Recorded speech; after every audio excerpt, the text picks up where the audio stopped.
আল্লাহর ওলি শাহ ওলিউল্লাহ মুহাদ্দিস দেহলভী রাহমাতুল্লাহি আলাইহি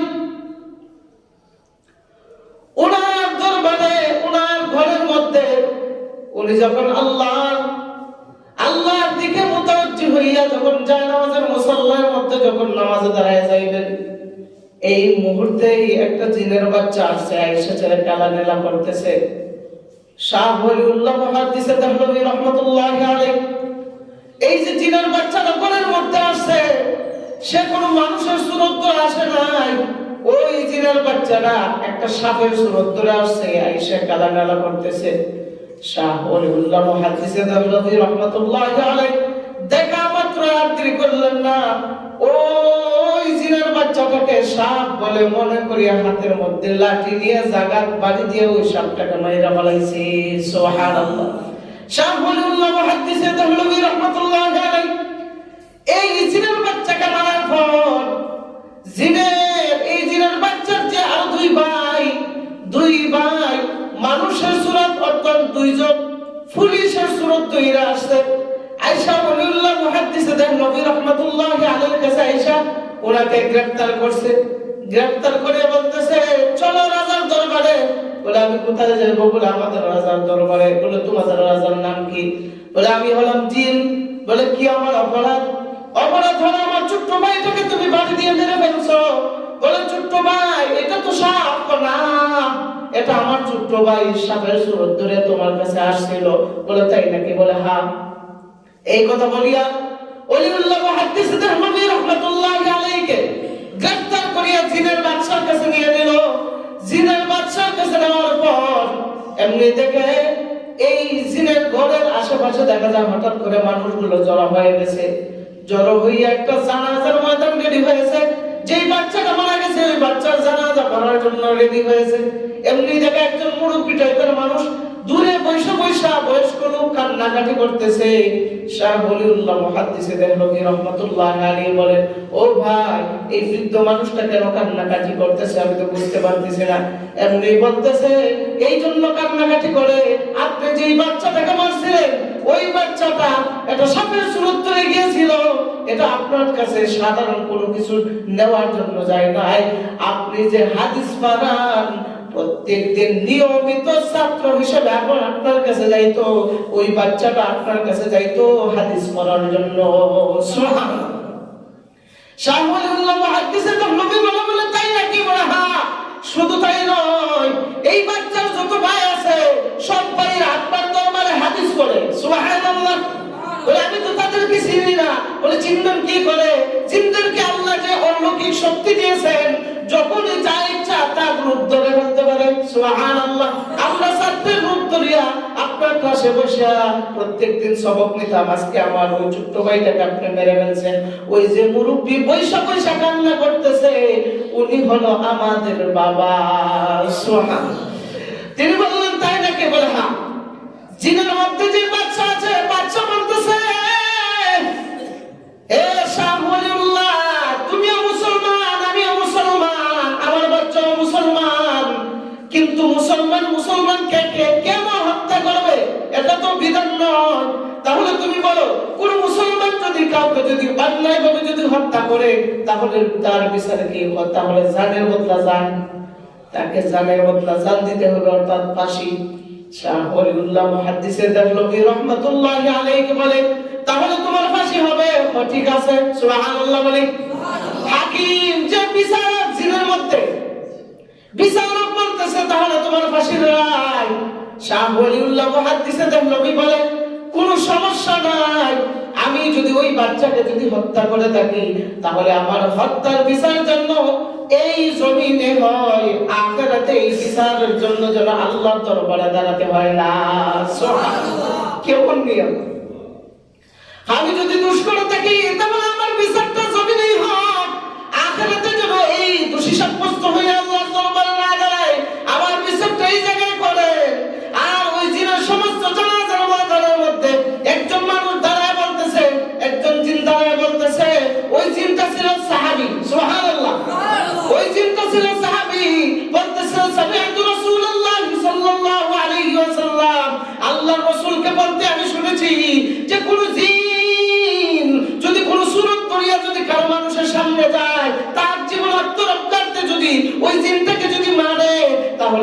দোষী সাব্যস্ত করা যাবে না, এটাকে হত্যা বলে গণ্য করা হবে না, কারণ ওইটাকে হত্যা বলে গণ্য করা হবে না, ওইটাকে দুর্ঘটনা বলে গণ্য করা হবে। সুবহানাল্লাহ। অতএব কেন কেন আইন? কারণ জিনকে আল্লাহ তাআলা অলৌকিক শক্তি দিয়েছেন, ইচ্ছা করলে মানুষ হয়ে যাইতে পারে, ইচ্ছা হলে কুকুর হয়ে যাইতে পারে, ইচ্ছা করলে সাপ হয়ে যাইতে পারে। এই যে আল্লাহ ক্ষমতা দিয়েছেন, জিন যদি কোনো মানুষের সামনে যদি এইভাবে হঠাৎ করে যদি কোনো রূপ ধরিয়া যদি দাঁড়ায় যায়, ওই মানুষ তো অবশ্যই আত্মরক্ষার জন্য ওইটাকে মারবে কি মারবে না? সুতরাং সে যেহেতু সাপের সুরত ধরিয়া গেছে, এই বিষাক্ত সাপের সুরত ধরিয়া গেছে, যাওয়ার কারণে শাহ ওলিউল্লাহ মুহাদ্দিস রাহমাতুল্লাহি আলাইহি তার জীবনকে রক্ষা করার জন্য সাপটাকে বাড়ি দিয়েছে। অতএব এটাকে হত্যা বলে গণ্য করা হবে না, এটাকে দুর্ঘটনা বলে গণ্য করা হবে। সুবহানাল্লাহ। অতএব শাহ ওলিউল্লাহ মুহাদ্দিস যা করছে এটা সব মওকুফ করা হলো, তাকে ছেড়ে দাও। সুবহানাল্লাহ। এই জন্য জিনরাও মাঝে মধ্যে আল্লাহ তাআলার কাছে, আল্লাহ রাসূলের কাছে, অথবা আল্লাহর ওলিদের কাছে, অথবা অনেক মাদ্রাসাতেই অনেক জিনরা লেখাপড়া করে, অনেক জিনরা আছে হাফেজ সাহেব, অনেক জিনরা আছে মাওলানা জিনদের মধ্যে। যাই হোক, বলতেছিলাম যে আল্লাহর রাসূলের পুরোপুরি চরিত্র আমাদের কাছে আনা চাই। আল্লাহর রাসূল একে অপরের প্রতি যেভাবে বিনয়ী ভাব নিয়ে চলাফেরা করেছেন, এই বিনয়ী ভাব নিয়ে আমাদের চলতে হবে। যদি না চলি তাহলে আল্লাহর দরবারে আমরা কি জবাব দেব? কেউ কারো জবাব দিতে পারবো না। আল্লাহর রাসূল একে অপরের প্রতি বিনয়ী এত হইতেন। কেউ যদি আল্লাহর রাসূলকে যদি আঘাত করত, আল্লাহর রাসূল তার পাল্টা আর কোনোদিন জবাব দিতেন না। সুবহানাল্লাহ। হযরত উসমান রাদিয়াল্লাহু তাআলা আনহু থেকে হাদিস বর্ণিত, আল্লাহর রাসূল সাল্লাল্লাহু আলাইহি ওয়াসাল্লাম বলেন যে একদিন ইহুদির একটা বড় গুহা ছিল, কুয়া ছিল, কুয়া। ইহুদির এই কুয়া থেকে মুসলমানরা এবং বিধর্মী যারা আছে সবাই এই কুয়া থেকে পানি খাইত। আল্লাহর রাসূল সাল্লাল্লাহু আলাইহি ওয়াসাল্লাম এই কুয়া থেকে পানি আনাইতেন এবং অন্যান্য মানুষও এইখান থেকে পানি খাইত। এই কুয়াটা ছিল একজন ইহুদির কুয়া। সমস্ত মুসলমানেরা ওই কুয়া থেকে পানি খাইতো, ইহুদিরাও খাইতো। এই কুয়ার মালিক ছিল ইহুদি। ইহুদি বলতেছে, হে মুসলমানরা শোনো, আজকে থেকে তোমাদের জন্য এই কুয়া থেকে পানি খাওয়া বন্ধ। বলেন নাউযুবিল্লাহ। মুসলমান ব্যতীত যত ধর্মের লোক আছে সমস্ত ধর্মের লোকেরা এই কুয়া থেকে পানি খাইবা, কিন্তু মুসলমানরা খাইবা না। এই খবরটা আল্লাহ রাসূলের কাছে পৌঁছে যায়।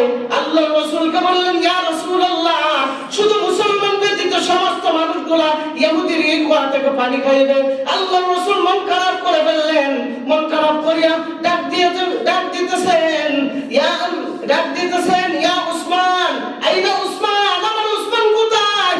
উসমান রাদিয়াল্লাহু তাআলা দৌড়ে আসতেন, লাব্বাইকা ওয়া সাদাইকা ইয়া রাসূলুল্লাহ। হে উসমান, তুমি কি কোনো খবর পাইছো? বলে, হ্যাঁ রাসূলুল্লাহ, খবর পেয়েছি। তুমি কি পারবা ইহুদির এই কুয়াটা তুমি ক্রয় করতে পারবা কিনা? কারণ হযরত উসমান রাদিয়াল্লাহু তাআলা সমস্ত সাহাবায়ে কেরামের মধ্যে থেকে তিনি ধনী লোকদের মধ্যে ছিলেন, তিনি একজন ধনী ছিলেন। সুবহানাল্লাহ। আল্লাহ রাসূল অর্ডার করলেন, উসমান, যত টাকার বিনিময় হোক এই কুয়াটাকে তুমি খরিদ করো। উসমান আর দেরি করলেন না, দৌড়ে গিয়া ওই ইহুদিকে বলতেছে, ইহুদি, তুমি কি বাড়িতে আছো? বলে, হ্যাঁ বাড়িতে আছি।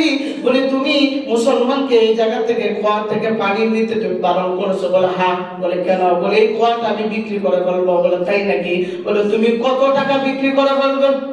বলে, এই তখন ওই ইহুদি বলে, বড় একটা সুবর্ণ সুযোগ, কি করা যায়? সে বিশাল মূল্য চাইল। সাথে সাথে হযরত উসমান সাথে মূল্য দিয়া সাথে কুয়াটা ক্রয় করে ফেললেন। সুবহানাল্লাহ। ক্রয় করে ফেলছে। এমনি ইহুদি বলতেছে, উসমান, তুমি এত মূল্যে কুয়াটা কেন ক্রয় করলে? কি দরকার ছিল?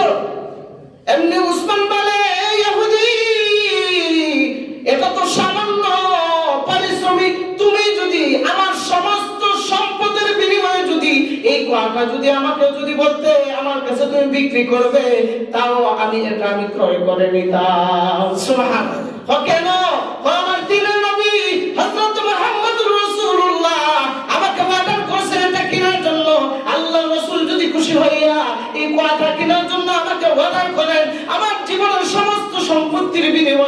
আমি এই কুয়াটাকে ক্রয় করতাম, এতে আমার অন্তরে বিন্দু পরিমাণে দুঃখ আসতো না। কেমন আশিকে রাসূল ছিলেন, কেমন মানুষের প্রতি বিনয়ী ছিলেন। হযরত উসমান যখন কুয়া ক্রয় করে আনলেন, কুয়া ক্রয় করে আনিয়া আল্লাহ রাসূলকে বললেন, ইয়া রাসূলুল্লাহ, কুয়া কিনে ফেলেছি। আল্লাহ রাসূল বললেন, হে সমস্ত লোকেরা, হিন্দু নয়, বৌদ্ধ নয়, খ্রিস্টান নয়, ইহুদি নয়, যারা আছো মুসলমান সহ সমস্ত মানুষের জন্য এই কুয়াকে উন্মুক্ত করে দিলাম। সুবহানাল্লাহ, উন্মুক্ত করে দিলাম। আজকে থেকে তোমরা বাকি জিন্দেগি এই কুয়াটা যতদিন এই জায়গার মধ্যে থাকবে, তোমরা সবাই এই কুয়া থেকে পানি পান করবা। সুবহানাল্লাহ, কেমন ফিল হয়েছিলেন। অথচ আমাদের সমাজে যদি এইরকম সিচুয়েশন হইতো, কুয়াটা খেয়ে না গিয়া তার উপরে অ্যাটাক করলো না, তুই কত বড় তার জানলে মানুষকে পানি খাইতে দেস না। কিন্তু এই জায়গার মধ্যে আল্লাহ রাসূলের বিনয়ী ভাব কেমন দেখেন। শুধু তাই নয়, হযরত আনাস রাদিয়াল্লাহু তাআলা থেকে হাদিস বর্ণিত, আল্লাহ রাসূল সাল্লাল্লাহু আলাইহি ওয়াসাল্লাম একদিন এক মহিলার পাশ দিয়ে অতিক্রম করতেছেন। মহিলাটা একটা কবরের মধ্যে বসিয়া শুধু জোরে জোরে কান্নাকাটি করতেছে আর চিৎকার করতেছে। আল্লাহ রাসূল তার পাশ দিয়ে অতিক্রম করতেছেন, আর মহিলার এই কান্নাকাটি দেখিয়া আল্লাহ রাসূল সাল্লাল্লাহু আলাইহি ওয়াসাল্লাম এই মহিলাকে বললেন, এ মহিলা, তুমি আল্লাহকে ভয় করো এবং ধৈর্য ধারণ করো, এতে আল্লাহ তাআলা তোমাকে অনেক ফল দিবেন।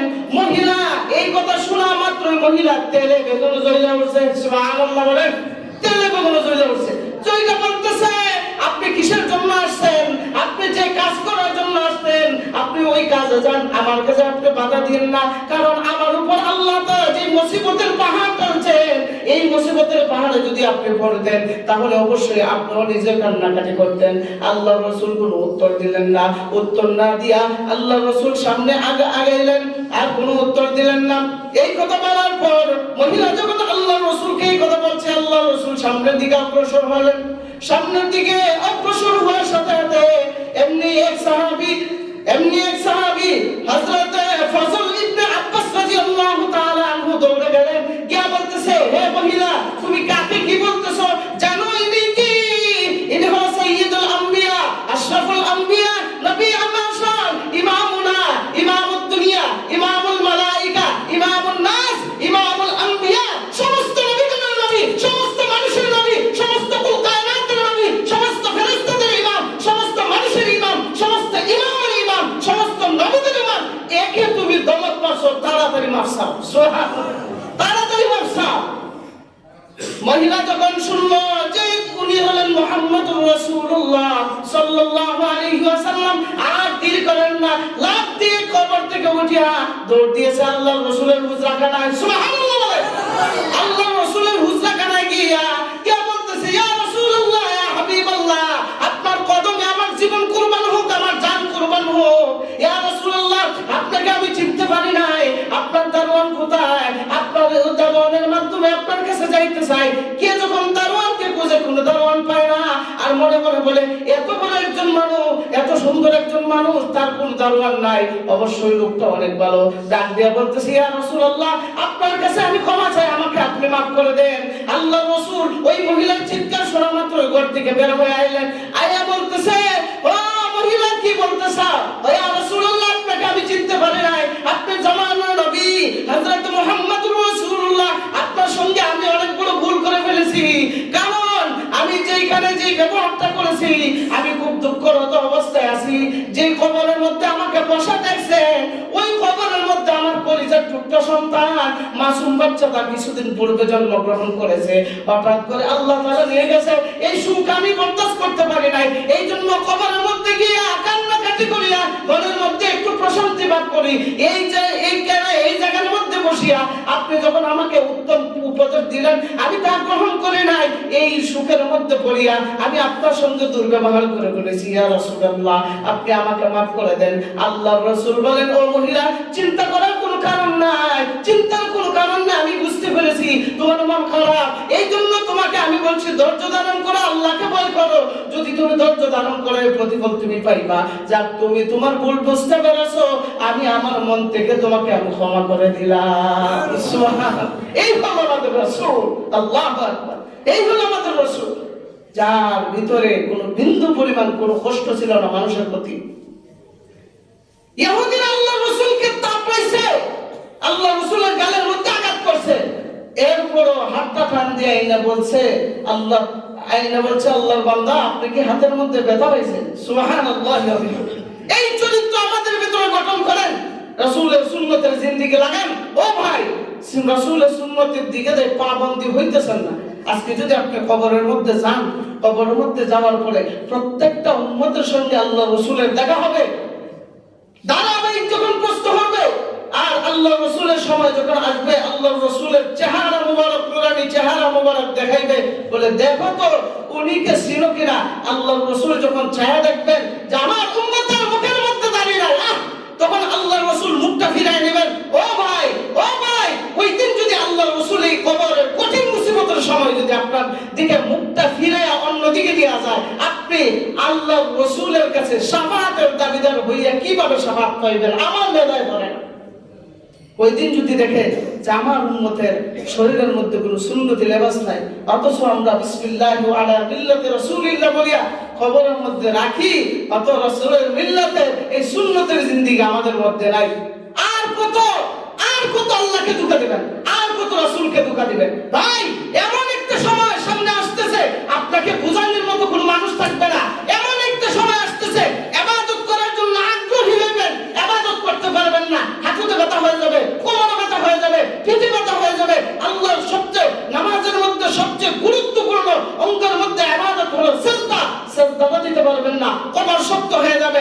এমন একটা সময় আসবে যে একটা দান সৎকার মাধ্যমে মানুষ দান সৎকারের মাধ্যমে মানুষ কি করে? নেকি অর্জন করে।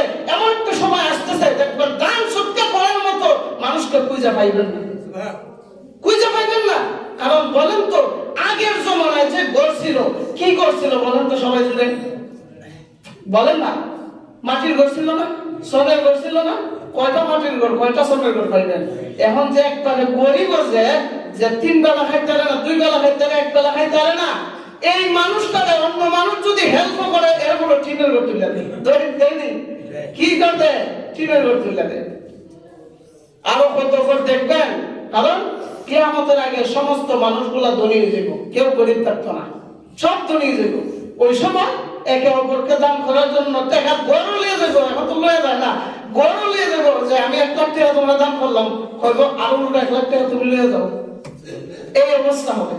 আল্লাহ পাক রব্বুল আলামিন আমাদেরকে রাসূলের প্রত্যেকটা সুন্নতকে আঁকড়ে ধরে মর্দে মুজাহিদ হয়ে আল্লাহর রাসূলের খাঁটি উম্মত হয়ে কবর থেকে রওনা দেওয়ার তৌফিক আল্লাহ তাআলা দান করুন। সবাই বলি আমিন। ওয়া আখিরু দাওয়ানা আলহামদুলিল্লাহি রাব্বিল আলামিন।